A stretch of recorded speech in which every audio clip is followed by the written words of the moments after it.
22 जनवरी को प्राण प्रतिष्ठा का कार्यक्रम है, जिसको लेकर देश के बहुसंख्यकों में साफ तौर से खुशी नज़र आ रही है। और हमारे साथ बात करने के लिए एडवोकेट सुशांत पांडे जी मौजूद हैं, जो खुद उस ज़माने में उनका घराना जो था वो कार सेवा में मौजूद रहा और एक अहम भूमिका निभाई राम मंदिर निर्माण में।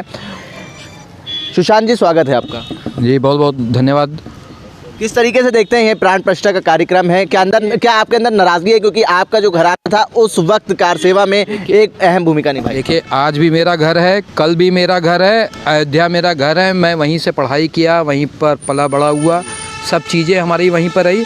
मैं एक निवेदन ये करना चाहता हूँ आपके चैनल के माध्यम से, जो भी जैसे प्राण प्रतिष्ठा की आपने बात किया, जो भी ज्योतिषाचार्य से निकाला हो, क्या निकाला सरकार ने, कैसे क्या निकाला, लेकिन हम आपके चैनल के माध्यम से जिन शंकराचार्यों ने इस पर आपत्ति की, सरकार को उस पर भी विचार करने की ज़रूरत है कि 4 शंकराचार्यों ने आपत्ति किया कि प्राण प्रतिष्ठा के अभी समय पूरा नहीं हुआ और 22 तारीख को आप उद्घाटन करने पहुँच रहे हैं। तो कहीं ना कहीं मठ के अगर शंकराचार्य हैं तो वो भी ज्योतिष का ज्ञान रखते होंगे, क्योंकि ज्योतिष के आधार पर ही आपके कहते हैं प्राण प्रतिष्ठा का कार्यक्रम कर रहे हैं। तो किस ज्योतिषाचार्य ने आपको बताया, कैसे बताया सरकार को? तो ये सरकार और ज्योतिषाचार्य के बीच की बात है। क्यों समय निर्धारित किया गया, पूरा समय भी पूरा नहीं हुआ था। तो ये एक सोचने और समझने की बात है। जहाँ तक हिंदुत्व की बात है, ठीक है, राम मंदिर का निर्माण हो रहा है, लाखों आस्थाओं की बात है, देश में आस्थाओं की बात है।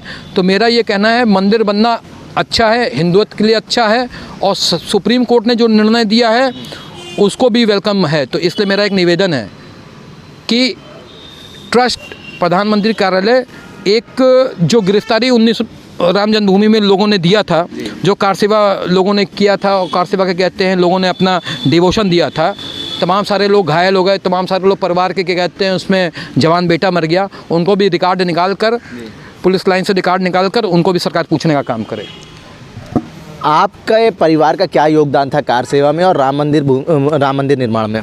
मेरे को जहाँ तक याद है, मैं 9th का छात्र था और मेरी माताजी को डिवोटेड थी कि कहते हैं कार सेवक में जो लोग आ रहे हैं, जो लोग के वस्त्र कहीं फट जाते थे, वो भोजन इकट्ठा करना, गिरफ्तारी दिया, आंदोलन में भाग लिया। मैं तो आंदोलन में था ही वहाँ अंदर।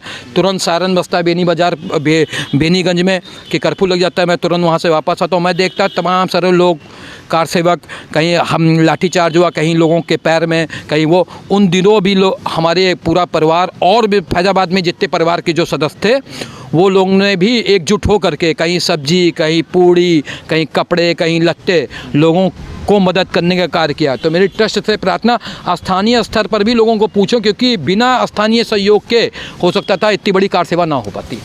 अयोध्या के जो लोग हैं वो राम मंदिर निर्माण से खुश तो हैं, क्योंकि विकास हो रहा है अयोध्या का। देखिए, आप स्थानीय स्तर पर जाकर अपने चैनल के माध्यम से लोगों को पूछिए, तो विकास हो रहा है, वो तो मैं विकास का वेलकम कर रहा हूँ, सौंदर्यीकरण हो रहा है उसका भी वेलकम कर रहा हूँ। जो अयोध्या में जिन लोगों की दुकानें चली गई, जो दुकान से आज बेघर हो गए, वंचित हो गए, उनको सरकार उनके लिए क्या कर रही है, एक बार सरकार को सोचने की ज़रूरत है। कह रहे हैं कि विपक्ष जो है वो राम मंदिर निर्माण से तिलमिलाया हुआ है, कहीं आप विपक्ष के आदमी तो नहीं है? देखिए, ये देश में सत्य बात अगर कोई बोलता है, अगर सत्य वचन बोल दिया तो वो विपक्ष मान लिया जाता है। जब आप कांग्रेस की सरकार थी, जब आप कोई सवाल करते थे तो कांग्रेस की सरकार, आप भी विपक्ष में रह करके कहते हैं सत्य बोलने का काम करते थे, आपको लगता था कि कांग्रेस की सरकार गलत काम कर रही है। तो आज इसकी ज़रूरत है, अगर कोई व्यक्ति सत्य बात कर रहा, विपक्ष में रहकर अगर कोई बात कर रहा है, तो विपक्ष सरकार का एक हिस्सा होती है जो अपनी बात रखती है। अगर सभी काम आप सत्यतापूर्ण कर लेंगे तो विपक्ष किस लिए बैठा, उसको समाप्त कर दीजिए। फिर अगर वो हिंदुस्तान में प्रधानमंत्री और क्या कहते हैं अन्य मुद्दों पर आपके सामने क्या कहते हैं कोई बातें ना रखे। लेकिन आपको अगर राम मंदिर प्राण प्रतिष्ठा कार्यक्रम का निमंत्रण मिलता तो आप जाते हैं? देखिए, मैं वहाँ का मूल निवासी हूँ, तो मंदिर आंदोलन से मैं जुड़ा हुआ हूँ। मिले तो ठीक, ना मिले तो ठीक, क्योंकि राम मेरे दिल में है। आज से राम, आप जाते कि ना जाते प्राण प्रतिष्ठा कार्यक्रम में? मैं दूर से ही नया घाट पर रहकर भगवान राम को मैं वहीं से ही। क्यों ना जाते, क्या वजह थी?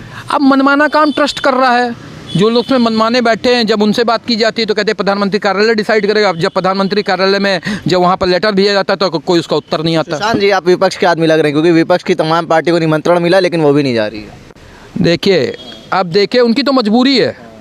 आज मैं आपको बता दूं, कार्यपालिका विधायिका और न्यायपालिका होती है। अब आप भी मेंबर ऑफ पार्लियामेंट हैं, राज्यसभा सांसद हैं, तो आप अपनी छवि को बचाने के लिए विधान परिषद में, अगर उत्तर प्रदेश की सरकार विधान परिषद में और विधायक हैं, तो विपक्ष और पक्ष सदन में अपनी छवि बचाने के लिए ये काम जरूर करेगा। सत्ता पक्ष जो रहेगी विपक्ष को काट देने का जरूर काम करता है, क्योंकि नियमावली कहती संविधान की कि कोई भी निमंत्रण है तो विपक्ष को निमंत्रण जाना चाहिए अगर सरकार कोई काम कर रही है तो, क्योंकि विपक्ष का एक पार्ट होता है, विपक्ष का एक प्रतिनिधि जाता है, तो प्रतिनिधि के तौर पर आपने उनको काट दिया है।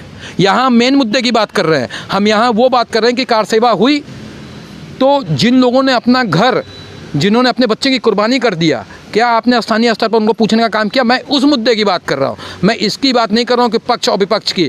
सरकार का काम है पक्ष को निमंत्रण दे, विपक्ष को वो उसकी विचारधारा। एक सीधे सा फंडा है, जो हिंदुत्व कुल में जन्म ले लिया वो हिंदू है, अब उसके ऊपर कोई राजनीति कर रहा, कोई संगठन बताना, तो उसकी अपनी विचारधारा है, उसके ऊपर मैं टीका टिप्पणी नहीं कर सकता। एक आखिरी सवाल आपसे रहेगा, लोकसभा चुनाव में सबसे बड़ा मुद्दा जो है इस वक्त राम मंदिर का मुद्दा नज़र आ रहा है, क्या लगता है आपकी नज़र? यही तो एकदम सही मुद्दा था आपने जो पूछा, रियल फैक्ट तो यही है।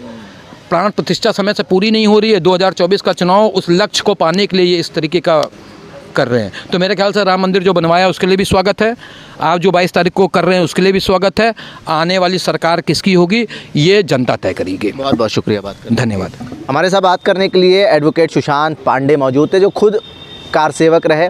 उनकी ये नाराज़गी है कि प्राण प्रतिष्ठा का कार्यक्रम आयोजित करा गया समय से पहले, अभी मंदिर निर्माण पूरा नहीं हुआ था, और उन लोगों को प्राण प्रतिष्ठा का निमंत्रण नहीं दिया गया जो कार सेवा में जुड़े रहे।